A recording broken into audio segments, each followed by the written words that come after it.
अस्सलाम वालेकुम। बहुत ज़्यादा इम्पोर्टेंट विषय पे आपके सामने आया हूँ, जो आपके बहुत ज़्यादा काम का है। और महाराष्ट्र गवर्नमेंट ने हाल ही में आपको ईद उल अज़हा के मौके पर ये बहुत बड़ा तोहफ़ा दिया है।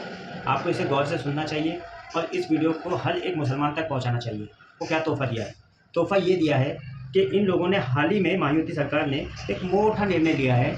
गौवंश तस्करी बैल, घोड़ा, गाय जैसी जितनी चीज़ें गौवंश में जो आती है, उन चीज़ों पर पाबंदी लगा दी गई है। और उस चीज़ों पर पाबंदी लगाने के साथ-साथ अगर तुम्हारे पास ये चीज़ें पकड़ी जाती है या आप इस चीज़ों में किसी भी तरह से इन्वॉल्व होते हैं, तो आपको मकोका के तहत कार्रवाई की जाएगी। किसके तहत? मकोका के तहत। ये आपको ईद उल अज़हा पर दिया हुआ महाराष्ट्र गवर्नमेंट का बहुत बड़ा तोहफ़ा है। तो हमें भी इसे तोहफ़े की तरह लेना चाहिए। आपको मैं समझाऊँगा इसे तोहफ़े की तरह किस तरह लें।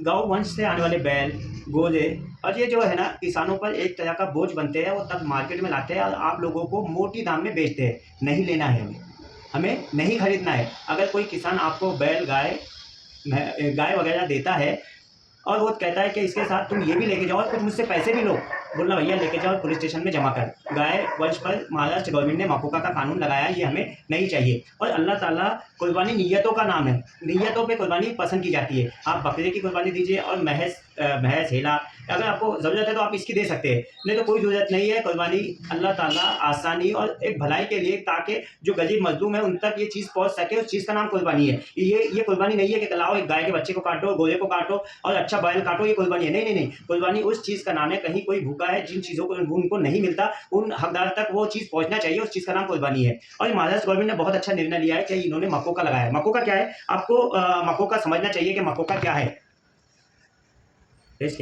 मकोका क्या है? MCOCA Maharashtra council of organised crime act, ये एक कानून है। मकोका में ज़मानत नहीं दी जा सकती। मकोका में ज़मानत कब दी जा सकती है कि उसको पता हो कि जो ये अपराध करने वाला हो बेगुनाह हो, जो कि नहीं होता। दूसरी बात, मकोका में किसी भी तरह की एंटीसेप्टिक बेल नहीं है। जबकि कोई भी जुर्म में 90 दिन में चार्जशीट दाखिल करना होती है, मकोका में ऐसा नहीं है। 180 दिन में चार्जशीट दाखिल की जा सकती है, मतलब 6 महीने में। तो आपको 6 महीने जेल में रहना है। अगर आप पे जुर्म साबित हो जाता है तो आपको 5 साल की कैद होगी। और 5 साल कैद, और दूसरा और इसमें जो ये है कि आपको आजीवनवास कार्रवाई भी हो सकती है, यानी उम्र कैद की सज़ा भी इस चीज़ में सुनाई जा सकती।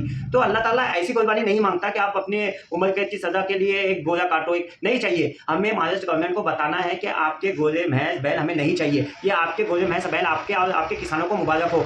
आप आज़्म कीजिए कि आप घोड़ा, बैल, गाय नहीं लेंगे, ताकि उन किसानों को उसका एहसास हो कि ये रखे तो कैसे, और वो किसानों को ये एहसास हो कि उनके घोड़ा, गाय, बैल को वो ले जाके पुलिस स्टेशन में जमा करे। और महाराष्ट्र गवर्नमेंट को ये पता होना चाहिए कि ये जो चीज़ है, घोड़ा, भैंस, बैल, जो रोडों पे घूम रहे हैं, अगर आप लोग इसे बंद कर देंगे, आप लोग नहीं खाएंगे, नहीं यूज़ करेंगे, तो इनका हाल बहुत बुरा होगा। और ये बुरा हाल गवर्नमेंट को समझना चाहिए कि आप किसी के खाने पर अगर रोक लगा सकते हैं तो आपको समझ होना चाहिए। अल्हम्दुलिल्लाह, मैं तमाम मुसलमान और गैर मुसलमान महाराष्ट्र मुसलमानों से कहूँगा, ऐसे जुर्म से बचिए, क्योंकि बहुत से मुखबिर आपके पीछे छोड़ दिए गए, जो आपके बैल का पता देगा, जो आपके घोड़े का पता देगा। और ये कई गंभीर अपराध है मकोका, और आप पे साबित हो गया तो आपको बहुत बड़ा जुर्माना देना पड़ेगा। दूसरी बात, ये ऐसी चीज़ है कि आपके पीछे गाँव वंश के जो लोग हैं वो पीछे लग जाएंगे, आपको पीटेंगे, आपको मारेंगे, आपकी गाड़ियाँ पकड़ी होगी, फिर जाओ पुलिस स्टेशन में, आपकी गाड़ियाँ छुड़ाओ, लाखों रुपए रिश्वत दो। तो ऐसी ज़िंदगी से अच्छा है कि हम कुर्बानी ना करें। हमें कुर्बानी करना है तो बकरे की कीजिए या भैंस की कीजिए, और ऐसी किसी भी गलत कुर्बानी का इस्तेमाल ना करें।